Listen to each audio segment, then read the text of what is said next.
Hi everyone, welcome back to our channel Criminology and Forensic Science. If you are preparing for UGC NET Criminology, Sociology or any other competitive examination related to crime and society, then today's topic is extremely important and fascinating. Today we are going to learn and discuss one of the most modern and interesting contemporary perspectives in criminology, that is visual criminology. Before we begin, I want to remind all of my students and viewers that criminology is not just about studying criminals, laws, and punishments. It is also about understanding how society sees crime and how crime is presented to us. Every day we watch news channels, social media videos, crime documentaries, CCTV footages, movies, web series, and photographs related to crime.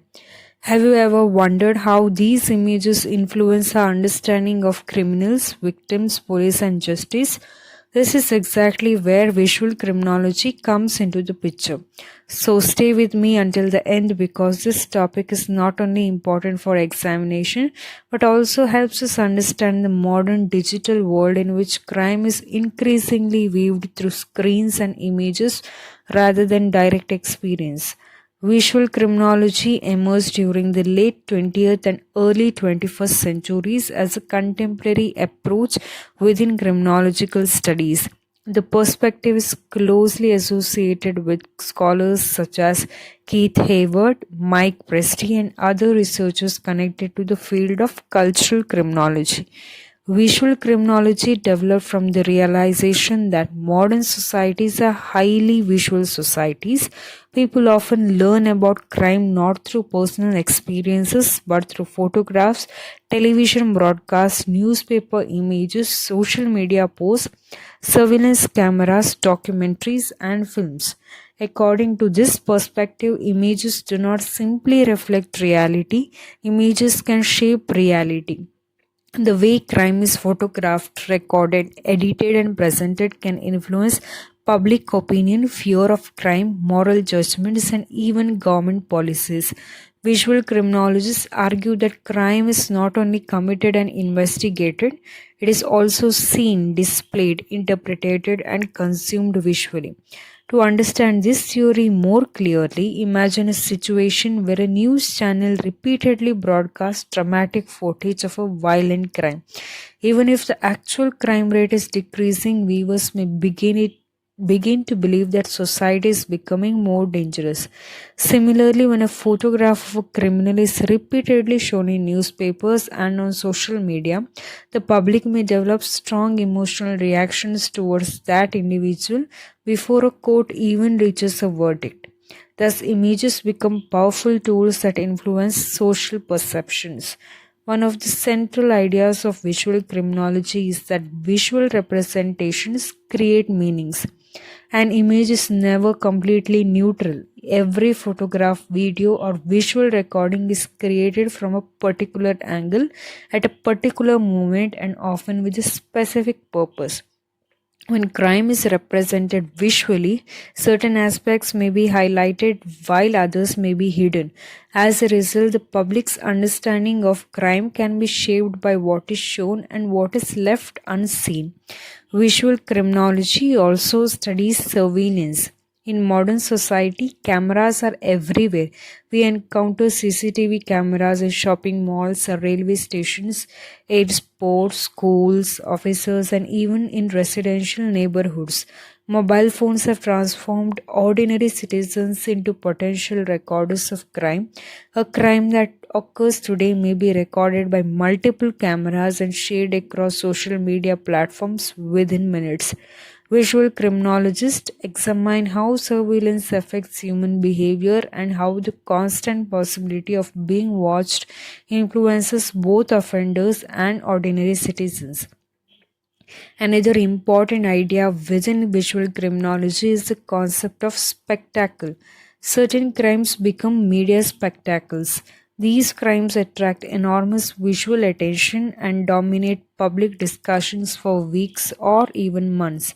Media organizations repeatedly show crime scenes, photographs, CCTV clips, interviews, and reconstructions. As a result, the crime becomes more than a legal event, it becomes a cultural event that people consume through visual media. Let us now understand the theory with some practical examples. Imagine a theft occurring inside a shopping mall. In earlier times, investigators would depend mainly on eyewitness testimony.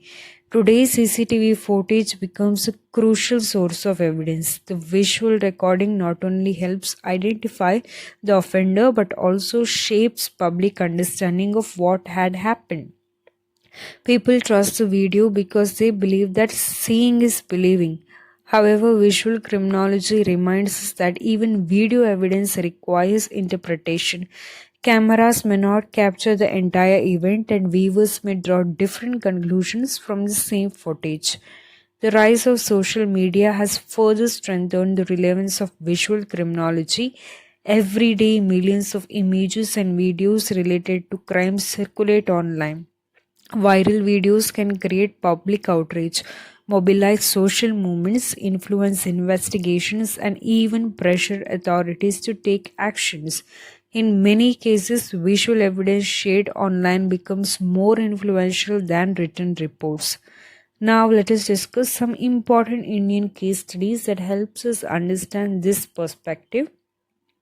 One of the most significant examples is the custodial death case of Jairaj and Benix in Tamil Nadu in 2020. Initially, the incident was known only locally. However, photographs, media reports, visual documentation, and widespread social media discussion transformed the case into a national issue. Images and visual narratives played a major role in generating public attention and demanding accountability. Visual criminology explains how visual representation helped convert a local incident into a nationwide conversation about police violence and human rights. Another important example is the viral CCTV footage related to numerous hit and run incidents across India. In many cases, circulation of CCTV videos has helped police identify suspects and reconstruct events.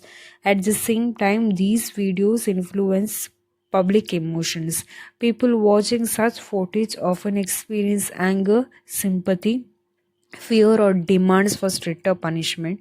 Visual criminology studies precisely these emotional and social reactions generated by visual evidence. A particularly relevant case is the 2022 murder of singer Sidhu Moosewala. Following the incident, visual content flooded social media platforms. Videos, photographs, media graphics, and online discussions shaped public perceptions of the crime, the victim, and the broader issue of organized violence. Visual criminology would examine how these images influence collective understanding and public discourse around the case.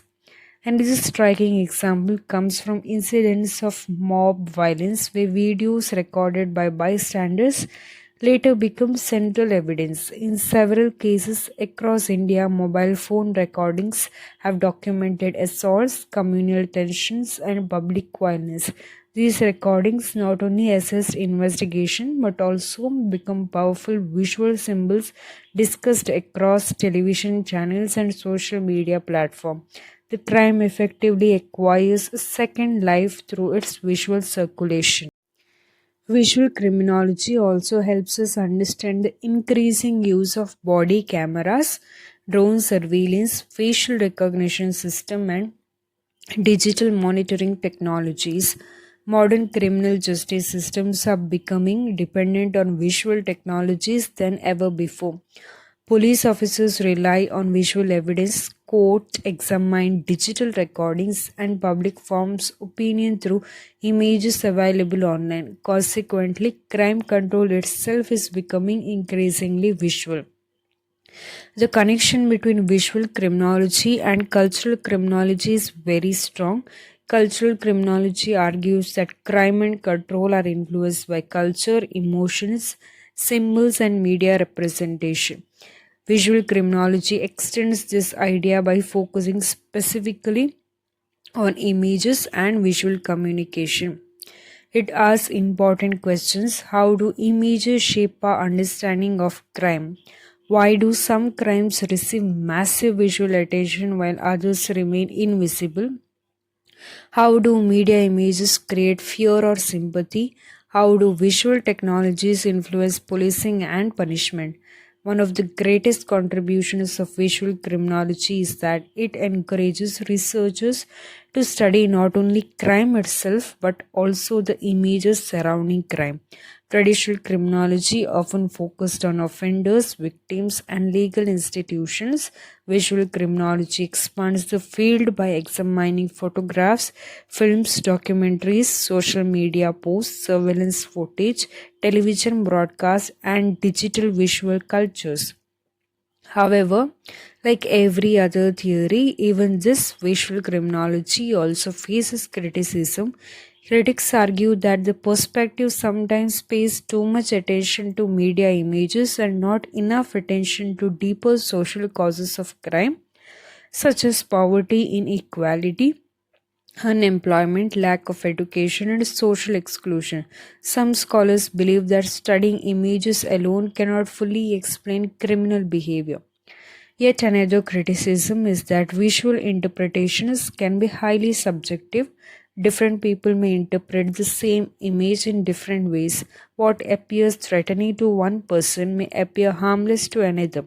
Therefore, relying heavily on visual analysis may lead to inconsistent conclusions. Critics also point out that visual evidence is not always objective. Images can be edited, manipulated, selectively presented, or taken out of context. Social media platforms have made it easier than ever to spread misleading visual content. Therefore, visual criminologists must be careful when analyzing photographs and videos. Some scholars further argue that the theory focuses primarily on societies with advanced media technologies and may not adequately explain crime experiences in regions where access to digital media is limited. Despite these criticisms, the perspective remains highly influential because modern societies are becoming increasingly dependent on visual communication. For UGC NET students, remember one important point. Visual criminology teaches us that crime is not only an event but also a visual experience. People understand crime through images, videos, surveillance system, news broadcast, films, and social media.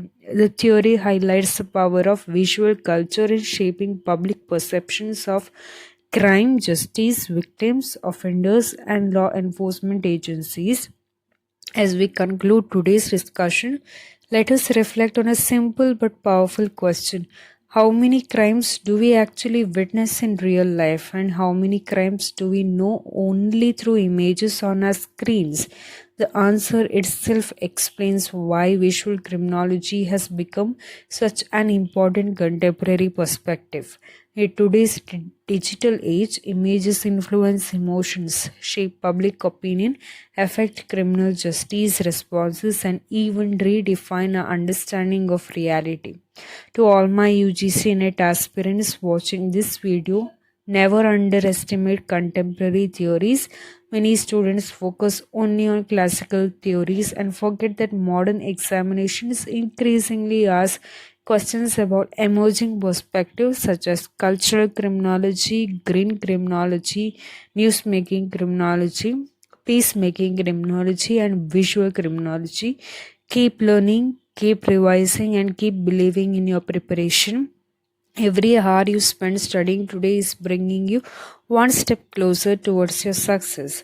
Thank you for watching. If you found this lecture useful, make sure to like, share, and subscribe to the channel. In our next lecture, we will continue exploring important contemporary criminological perspectives that are highly relevant for UGC NET and other competitive examination. Until then, stay curious, stay motivated, and keep learning.